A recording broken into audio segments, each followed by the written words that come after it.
Hello, everybody. I'm Bill Rabinowitz along with Joey Kaufman. We're here at the Woody. We just had, well, Joey, there was not a lot of drama here. Joey with his tackling dummy. Uh, Not a lot of drama, but I guess the official business today was that Ohio State did, in fact, accept their Peach Bowl invitation today. Yeah, Are you there's surprised? there's a lot of suspense. It was sort of hanging over the proceedings whether Ohio State would opt to play in the Peach Bowl in the college football playoff semifinal, or go to, I don't know where the alternative scenario would be, but I don't know. we don't have to worry about it because they are playing in the playoff. It's a little bit of a, not a little bit, it is a formality proceeding, some pomp and circumstance that go along with the bowl game. Yeah, Ohio State obviously will play Georgia in the Peach Bowl. First time Ohio State's ever played in the Peach Bowl. It's the only major bowl that Ohio State's never been to. And I didn't know the Peach Bowl had been in existence, 55 years? Is that what they said? Yeah, so for a long time, but it was primarily for a lot of years, it was an ACC, Right. SEC pairing, so no Big Ten team was going to be a part of it, and it was not a part of the bowl championship series during those years, so it was never hosting a national championship game. And when the college football playoff formed and they had the New Year's Six Right. designation, it then became in play for Ohio State to go there because it was hosting semifinal games, it was hosting other games where there was an at-large team. So Michigan State went to the Peach Bowl last year when it was a non-CFP game. So now Ohio State's here. I think that's what Peach Bowl officials have said. It's why they're expecting pretty good turnout from Ohio State, and I think that's going to be a big storyline going into this game because it's in Georgia's backyard. It's an hour and a half from Athens. It's Georgia's home away from home, so you can expect a lot of Bulldog fans to be there. But Ohio State sold out their ticket allotment, which is just a shade under 13,000. Georgia sold out its allotment. And so you have 50,000 some tickets on the secondary market, which is really the primary market because that's going to dictate what kind of crowd it's got. They seem to think maybe it could be 60-40. Georgia would be a lot closer. I'd be surprised if it's that good for Ohio State. That was what one of the guys was saying. All right. The game was actually, the rest of the tickets were sold out in May, which means Right, that to either locals. those people kept those tickets or they put them on the secondary market. Now, there are a lot of Ohio State alums in the Atlanta area, as there are everywhere. So it's not going to be like the only 13,000 fans there are going to be, the ones that got their tickets from the allotment that are Ohio State fans. It's 60-40 would be, that'd be pretty good for Ohio State. And Ohio State had more people interested in buying tickets than that 13,000 allotment. So if Ohio State had an allotment that was 20,000, they might have been able to, and they probably would have sold out all those. It would have been a lot different if they hadn't made the playoff and they'd have gone, say, the Orange Bowl. And I don't think, last year Ohio State only sold 2/3 of their allotment to the Rose Bowl. Yeah. If they'd gone back to the Rose Bowl this year, which probably wouldn't have happened, they wouldn't even gotten that. I mean, there was been no appetite. But Ohio State got a reprieve thanks to Utah beating USC in the Pac-12 championship game. Ohio State's number 4 seed playing Auburn. Let's talk a little bit about the game. We're going to do this obviously a lot more as we get closer. But Georgia's been number 1 not all year, but they're the defending champions. Alabama was supposed to be the team. This was supposed to be a great, one of those special Alabama teams. They kind of faltered. Georgia's been pretty consistent. Had a couple, games at Kent State they struggled some, and that's some tough games. But I think by and large people would say they've been the best team in the country this year. Great defense. Probably not quite as good as last year. They lost a lot of guys to the draft. But a good offense. Brock Bowers, the tight end, is a phenomenal player. Stetson Bennett, former walk-on, was a Heisman finalist. So, I think most people view Georgia as the best team in the country. I think going into the year, Alabama was the preseason number 1 team. They had lost to Georgia in the title game. Georgia had lost 5 guys off its defense.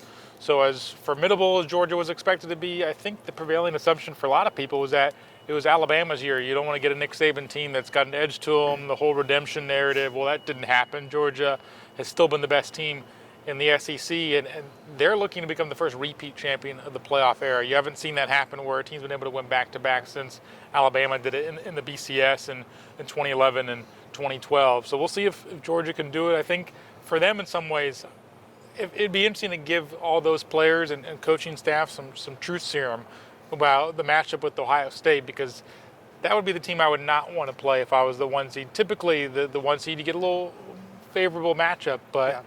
I think Ohio State is an offense that's going to challenge them at times. Yeah, I think the chatter that I've seen among Georgia fans is, do we have to get out Ohio State in the semis? They would have preferred TCU probably even Michigan. I mean, they handled Michigan very easily last year. Michigan's, a little more dynamic with J.J. McCarthy at quarterback, but it's basically, the same kind of Michigan mentality, and Georgia handled that pretty well last year. So, Ohio State, with Ohio State's offense and the explosiveness that Ohio State can show, they have a puncher's chance against anybody they'd play. And I don't think this Georgia team is quite as good as last year's because of the losses that you just talked about, but it's still a very, very good Georgia team, obviously playing close to home. But, I sense, and Ryan Day was asked about this and said, there's been kind of I don't know if he used the word edge, I don't think he used that word, but I get that impression that the second chance they got after losing to Michigan, they really want to take advantage of. It's been very businesslike on the practice field. They have a lot to prove. I mean, if Ohio State upsets Georgia, then the narrative of everything that was said losing to Michigan kind of goes away, and with the possibility of being able to play Michigan again. If they lose, especially if they lose decisively, it's going to be a long off season. That will be sure. When you were saying earlier about Georgia's, I don't think their defense is as good as last year, but the guy to look out for, Georgia had the number one pick last year. They could have the number one pick again in Jalen Carter, who was banged up at times this year. He's back. I think the thing to keep in mind about Georgia is they recruit really well. They have a lot of guys who are going to be playing on Sundays, and that's the challenge for Ohio State. Is as good as Ohio State can be at times this year. Their offense explosive. They haven't put a full game together all year. I mean, they looked the part in the fourth quarter against Penn State, but what about the second quarter? They've gone through the doldrums at times in games, and it's going to be, if they're going to have a chance to pull off the upset, they're going to need to have that four-quarter game, and that's the thing I think we'll be looking out for. Yeah, this is the first time Ohio State will be an underdog this year. First time, I think Michigan, they were, a 9-point favorite? About a touchdown, I thought. Okay. A little shade over, around in that single digit. And that's the lowest it's been. Notre Dame was 17 points. Penn State was, I don't remember, but it was they were both digits. around 2 touchdowns. So this is the first time that Ohio State's going to be the hunter and not the hunted. And I think that can help them. Playing in somebody else's backyard, a lot to prove. If you do look at the Michigan game, yes, it got out of hand late, but it was an 8-point game with 7 or 8 minutes to go. They really controlled the first half. Ohio State did against Michigan. They just couldn't kind of deliver the knockout punch that might have changed the game entirely. So it wasn't like yes, it was 45-23. The 2 long runs at the end of the game were not good. But it wasn't like they got manhandled really the way they did last year against Michigan. I think when they watched that video, they probably were just pulling out their hair because there were so many ways in which that game could have gone differently. And now, they got that chance thanks to USC losing. They got that chance, and I just sense that they're going to do everything in their power to take advantage of it. Will it be enough against a very good Georgia team? I don't know. We'll have to wait and see. But I think this is a team that you can tell, again, without talking to them yet. We talk to them tomorrow, and seeing their practice. Obviously, I just get the vibe that they're determined to take advantage of it. We'll see. They've been in this role before. They were a 4 seed in 2014, and obviously everyone knows the story there. They go on and have the storybook playoff run and win a national championship. They've also backdoored into the playoff before, like in 2016, and they were exposed against Clemson, lost 31-0, and then it prompted Urban Meyer to make changes on his coaching staff and bring in Kevin Wilson and Ryan Day, and they were flattened. So there's sort of a range of things that can happen in the playoff.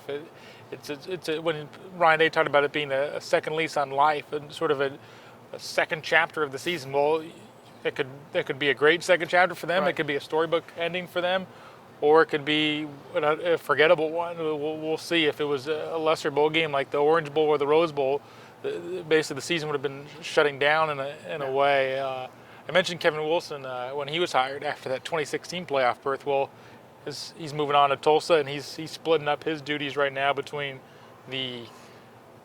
now he's the head coach of Tulsa. He's recruiting for them, and he's going to be the offensive coordinator at Ohio State through the playoffs. So he's pulling double duty. Jeff Hafley did this in 19.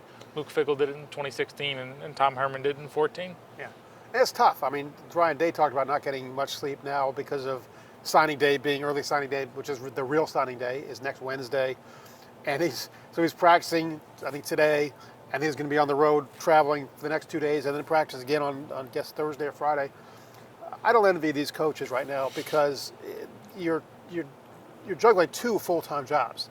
I mean, signing day is 8 days away, and the bowl game is 3 weeks away, and both of them are as important as can be.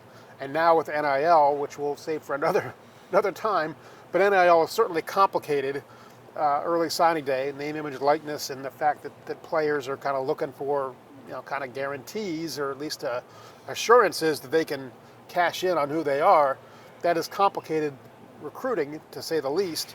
And so you're trying to juggle that. You're trying to juggle preparation for the team. I'd love Ryan Day's paycheck. I wouldn't want to be Ryan Day in terms of workload for the next couple weeks. Your sleep schedule would be tremendous, but it is quite the juggling act for staffs right now, because the December calendar is so condensed. And Doug Lesmerises from Cleveland.com put it this way when he asked Ryan Day the question about it, where he said basically the transfer portal opens, that's like free agency, the early signing periods like the NFL draft, and now you have the playoff. But in the NFL, those two true transactional windows happen months after the season. In college football, they are all happening now.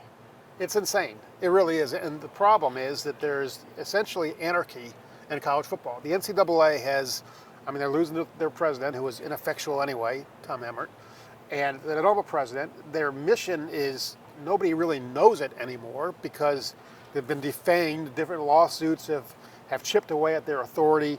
They've kind of thrown up their hands to a large degree. And so until there's either federal legislation or some kind of framework to say this is allowed, this isn't allowed, it's the Wild West. And so I don't envy anyone dealing with this process right now.